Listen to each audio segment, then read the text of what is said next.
मेरी कविता का शीर्षक है कैकई का त्याग। इस कविता के माध्यम से मैं आप लोगों को यह बतलाना चाहती हूँ कि भगवान राम ने माता कैकई के दो वरदानों को मदद के रूप में किस तरह से मांगा था और माता कैकई ने कैसे उनकी मदद की थी। मेरी यह कविता दो भागों में है।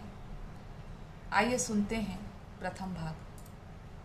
चूँकि मुझे याद नहीं है इसलिए यह मैं आप सबको पढ़कर सुनाती हूँ। रामायण में कैकई यूं ही नहीं बदनाम है, आज के इस कलयुग में कैकई रखा न कोई नाम है। जग जाहिर है जीवन में सर्वगुण संपन्न कोई न हो पाया, कैकई की बस एक गलती विश्व जगत पर जो छाया।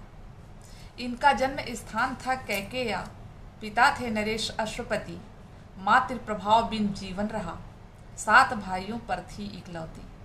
सौंदर्य की वह देवी थी, युद्ध कला के सब कायल थे, राजा दशरथ भी उसके सौंदर्य साहस पर घायल थे। राजा अश्वपति से दशरथ ने जब मांगा कैकई का हाथ, कैकई पुत्र ही अयोध्यापति बने, इस वचन पर दिया कैकई का हाथ। अयोध्या के राजा दशरथ की कौशल्या सुमित्रा भी रानी थी, पर रानी कैकई के गुण के आगे भरती ये भी पानी थी। इंद्र देवासुर संग्राम में पति दशरथ के प्राण बचाए, इसी कारण राजा दशरथ से 2 अमूल्य वरदान पाए। रण क्षेत्र पर जितनी कुशल थी, हृदय पर प्रेम का उतना सागर था। चारों पुत्र बहुत प्यारे थे, पर राम के प्रति प्रेम गहरा समंदर था। पर जब राम को अयोध्या नरेश बनाने की बात चली, कैकई भी इस निर्णय पर खुश थी, पर मंथरा ने ईर्ष्या की जहर घोली। लगाई मंथरा ने वह आग, सह न सकी कैकई वह ताप। मान गई वह मंथरा की बात, दशरथ को दिलाई वचनों की याद। अन्न जल त्याग कर वह कोप भवन को चली गई, राम के लिए मांगा वनवास, पुत्र के लिए राज्याभिषेक पर अड़ गई। काल चक्र के प्रभाव से कैकई भी ना बच सकी, वैधव्य जीवन हिस्से में आया, भरत को भी ना खुश रख सकी। भरत के कटु वचन सुनकर माता का हृदय आहत हुआ, चली चित्रकूट राम को लेने, वचनबद्ध राम न वापस हुआ। पर माँ की आंखों में जब देखा दुख शोक व आत्मग्लानि, हृदय उसका भी चित्कार उठा, आंखों पर आ गया था पानी। रावण वध पूर्व निहित था, कलंकित कार्य के अधिकारी बनी, युग युग तक चली यह कठोर कहानी, रघुकुल की वह अभागिन बनी। देखते हैं दूसरे भाग में। भाग 2 है हमारा।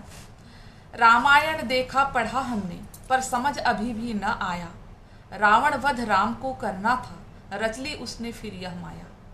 जिस तरह कैकई ने दशरथ से इच्छा के 2 वर पाए थे, इसी वरदान का सहारा लेकर राम ने कैकई से काज कराए थे। कहा माता इस धरा पर आने का, मेरा यहाँ कुछ विशेष काज है, अगर अयोध्या नरेश बना रहा तो रावण का फिर यहाँ राज है।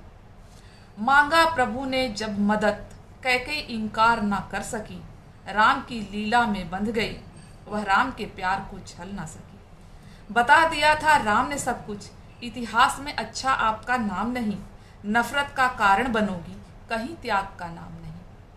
त्याग आपका बड़ा रहेगा, पर भरत कभी ना माँ कहेगा, सोच लो माता फिर भी सुहाग आपका भी उजड़ा रहेगा। कैकई यथार्थ जानती थी, अपने को दोषी न मानती थी, प्रभु के काज का ऐसा सुअवसर वह खोना नहीं जानती थी। कैकई ने अब मन को इतना कठोर किया, रावण ने जब लाखों स्त्रियों के सुहागों को तोड़ दिया, गर सुहाग बचता हो मेरे सुहाग उजड़ जाने से, तो मुझे तुम न रोको यह पुण्य कार्य कमाने से। चली गई वह कोप भवन, मांग लिया वह दोनों वचन, भरत को राज्याभिषेक और राम को 14 वर्ष का वन। कैकई को राम सर्वाधिक प्रिय, राम का प्रेम भी कुछ कम न था, जो कार्य कैकई कर सकती थी किसी दूसरे में वह दम न था। जब युद्ध क्षेत्र में कैकई पति के प्राण बचा सकती है, वह रघुकुल की रानी थी, रघुकुल की रीति निभा सकती है। मेरी यह कविता आप सबको कैसी लगी कमेंट करके जरूर बताएं। धन्यवाद।